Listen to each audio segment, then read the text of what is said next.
The color red does not exist. Not out there. Not in the world. Neither does the sound of my voice. What you are experiencing right now, this image, this sound, this sense of being somewhere, none of it is what you think it is. What you call reality is the most beautiful hallucination your brain has ever created. A young painter sits in a sunlit meadow, her canvas propped before her, her brush moving with quiet certainty. She paints the world exactly as she sees it: green grass, blue sky, golden light. Beside her, half hidden in the tall grass, a small creature watches. A fox-like spirit made of shifting prismatic light, its fur rippling between colors that don't seem to have names. The painter does not notice the creature. She is too busy capturing reality, or at least what she believes reality to be. Right now, your brain is doing something extraordinary. It is taking a chaotic flood of raw data, electromagnetic radiation, air pressure waves, chemical molecules, and turning it into this, a world with color, sound, and meaning. But here is what almost no one realizes. The world your brain builds for you is not the world that is actually there. Let's start with color. You see a red flower, and you believe redness is a property of the flower. It is not. What exists outside your brain is a surface reflecting electromagnetic radiation at a wavelength of roughly 700 nanometers. There is no redness in that. There is no color at all. Color is something your brain invents, a label it assigns to different wavelengths so you can navigate the world more efficiently. Red is not in the flower. Red is in you. The painter mixes red on her palette. She dabs it onto the canvas, matching what she sees in the meadow. But the fox spirit tilts its head. It sees the same flower differently, as a pulsing shimmer of invisible waves, patterns of energy cascading through space without name or hue. Now consider sound. You hear a bird singing and you experience a melody, rich, beautiful, alive. But outside your skull, there is no melody. There are only pressure waves, air molecules vibrating at different frequencies, pushing against each other in patterns. Your ear catches these vibrations. Your brain translates them into what you experience as sound. The song is not in the air. The song is constructed entirely inside your head. If a tree falls in a forest and no one is around, does it make a sound? Physically, it creates pressure waves. But sound, the experience of hearing, requires a brain. Without a listener, there is only silence. The painter pauses. She listens to the wind moving through the trees. To her, it is a gentle whisper. The fox spirit beside her perceives only waves, patterns in the air, shapeless and wordless. What about the solid world beneath your feet? You touch a wooden table and feel something hard, smooth, and real. But at the atomic level, that table is almost entirely empty space. The atoms that make it up are 99.9999% nothing. The feeling of solidity is an electromagnetic illusion, the repulsion between electron fields in your fingertip and the surface. You have never actually touched anything in your life. Not truly. Your brain takes this electromagnetic repulsion and constructs the sensation of touch, of hardness, of texture.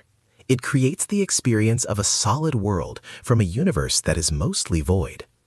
The painter presses her hand against the earth, feeling the cool ground beneath her fingers. She trusts the sensation completely.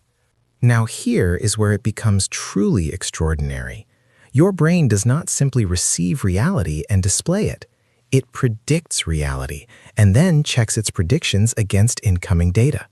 Neuroscientist Anil Seth describes conscious experience as a controlled hallucination.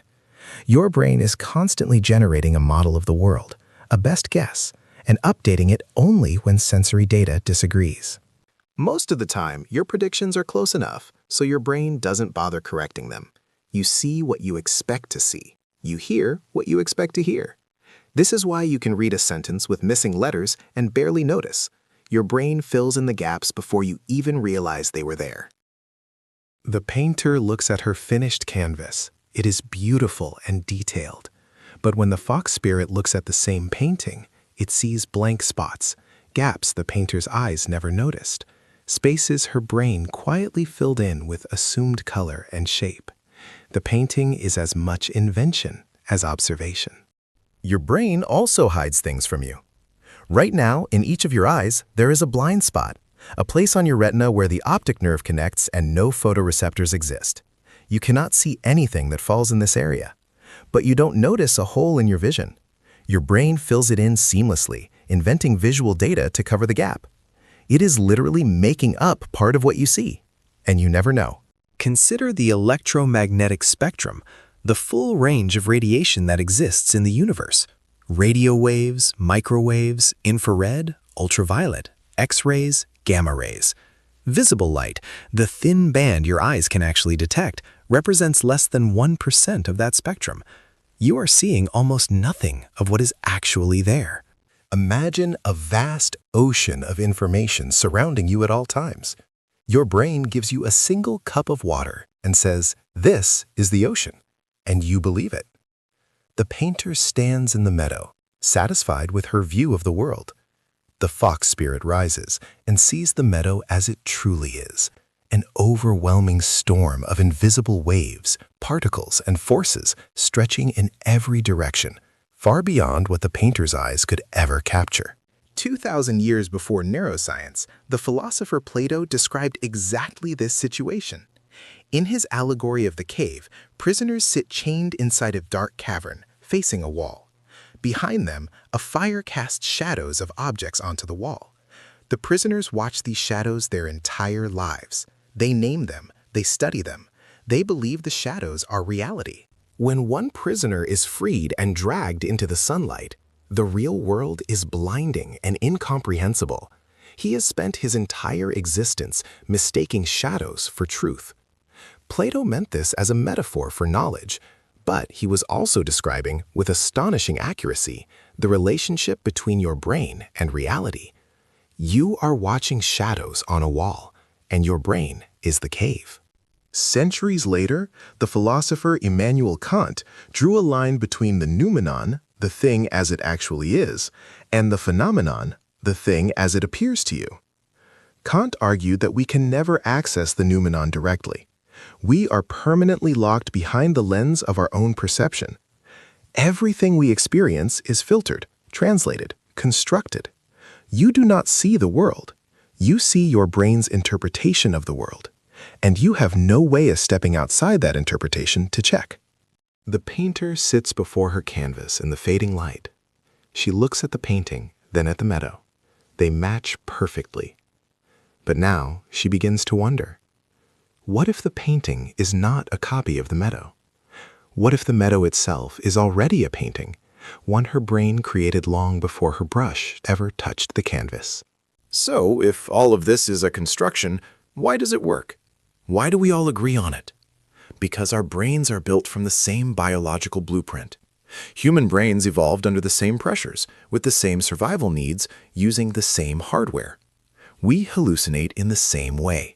We all construct a sky that appears blue, a sun that appears yellow, ground that feels solid. The hallucination is shared, and that shared agreement is what we call reality. But even this agreement has cracks. Some people see colors differently. Certain cultures perceive time differently. People with synesthesia taste shapes or hear colors. Their brains construct reality using a different palette. And when the construction breaks down entirely, in certain neurological conditions or with psychedelic substances, the controlled hallucination slips. The model destabilizes. And people experience realities radically different from the consensus. This does not mean their experience is less real. It means the word real is far more fragile than we ever imagined. You are not seeing reality. You never have been. But this is not a tragedy. It is perhaps the most astonishing thing about being alive.